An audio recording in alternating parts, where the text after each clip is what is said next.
एक लड़की बाइक पे पीछे बैठ के जा रही है तो गारंटी देते हैं गर्लफ्रेंड ही जा रही होगी। अरे उसकी बहन भी हो सकती है। चिपक के जा रही है, पक्का अब तो गर्लफ्रेंड ही है। भैया बहन के बुखार भी हो सकता है, कंबल ओढ़ के चिपक के भी जा सकती है।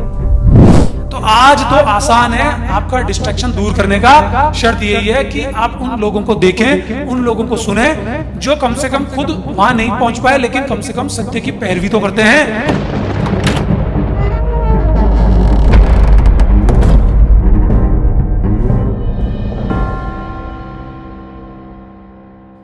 आप लोग सोच के देखिए कि मैं जिस परिवेश में रहता हूं, जिस जगह मैंने जन्म लिया, वो जगह कैसी है।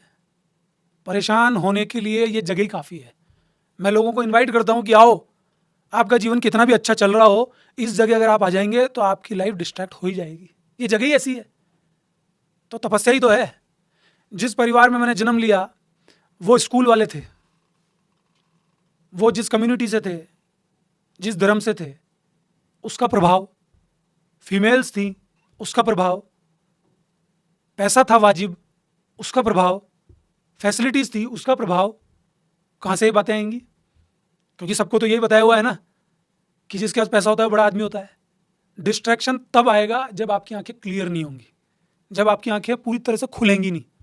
ये मिचमिचाई हुई आंखें होती है ना, तब हमको नहीं दिखता। जब आंखें पूरी खोलोगे ना, सब कुछ दिखेगा। और आपको वो लोग भी दिखेंगे जो आपकी इस यात्रा में आपको पुश करेंगे।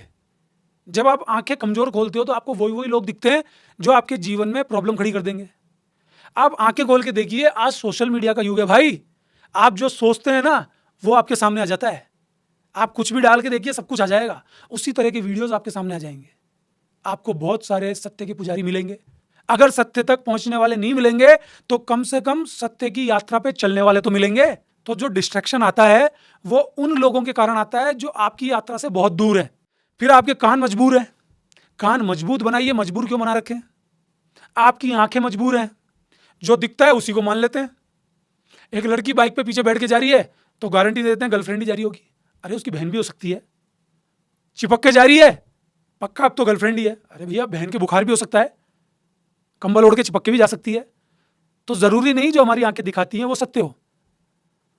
आंखों को मजबूत करिए, कानों को मजबूत करिए, उस सत्य को देखने की कोशिश कीजिए जो आप इन प्रपंचों के कारण देख नहीं पाए। तो डिस्ट्रैक्शन मेरे जीवन में भी रहा है। मेरे को भी यही पट्टी पढ़ाई गई है कि स्कूल बहुत बड़ा हो जाए, बहुत बड़ा आदमी बनना है, सबके ऊपर राज करना है, उससे तेरा भी भला होगा और हमारा भी औहदा बड़ा होगा कि क्या औलाद पैदा की है। उन्होंने मुझे कभी नहीं सिखाया ये बात कि सच्चाई पे उतर, बर्बाद हो जाना चाहें, एक एक कौड़ी के लिए मोहताज हो जाना, रोटी रोटी के लिए मोहताज हो जाना, लेकिन सच्चाई की पैरवी करना उन्होंने कभी नहीं बताया मुझे। लेकिन कुछ आंखें ऐसी होती हैं जो खुद से ही सब कुछ देखती हैं। आपकी नज़र में फादर मदर बहुत बड़े होते हैं, लेकिन आपको ये मालूम नहीं होता कि वो सिर्फ बायोलॉजिकल फादर मदर है। ये प्रकृति असली बाप है अपना, ये सृष्टि असली माँ है अपनी।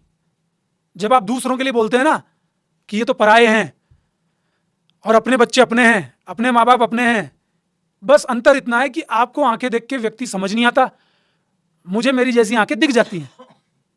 अगर मुझे मेरी जैसी आंखें दिख गई तो काम पूरा हो गया। तो आज तो आसान है आपका डिस्ट्रैक्शन दूर करने का।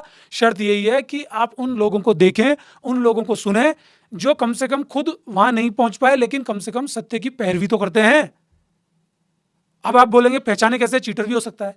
चीटिंग वाला ज्यादा देर तक नहीं चल सकता। चीटर वाला आज नहीं तो कल पकड़ में आएगा। मैं आपको कब कह रहा हूं कि दारू पीना सही है गलत है? मैं आपको कब कह रहा हूं कि फिजिकल रिलेशन सही है गलत है? वो पवित्र लोग बोलते होंगे, वो साधु महात्मा बोलते होंगे कि बेकार चीज है, फिर अगले दिन जेल में। मैं तो कह रहा हूं ना, प्राकृतिक होना चाहिए। पर संविधान ने इसको किस तरह से लागू किया है, संसारिक दुनिया में सही और गलत की कसौटी आ जाती है।